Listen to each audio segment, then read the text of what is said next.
So this is my 2006 Triumph Bonneville T100.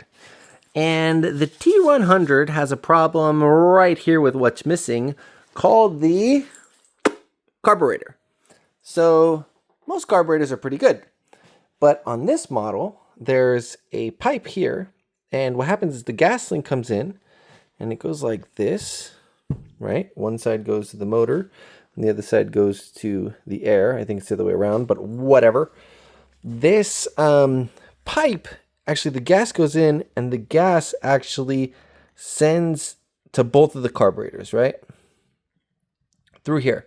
But there's actually O-rings in there. And I was told you need to do a full disassembly and you might as well build it while you're there. But I'm telling you, there is an easier way. You don't have to do the full disassembly. This pipe only goes in about maybe like a ½ inch on both sides. And what I learned was you can basically keep these guys on, because if you're in this position, you can pull this carb out ever so slightly because of the choke, and the choke will hold it all together. So you're going to have to remove 1, 2, 3 screws, leave this one's connected, and then just pull this bar out. You're also going to have to remove this long screw that holds this whole thing together.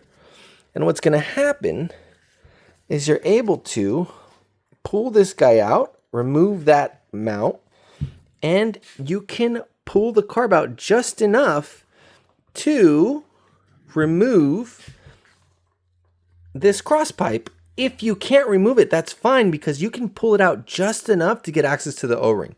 And I turned this job, which the reason why I'm recommending this is because in the carburetor system, there's a lot of little springs. Like we have this spring, these springs. When you remove it all, oh, even on this, the choke, you actually have a ball spring. There's a spring holding this ball up to keep this so that it kind of like switches nicely, you know, like this, so that it stays kind of in place. All these parts can go missing, and those are the big headaches. So I'm telling you, you do not have to do it.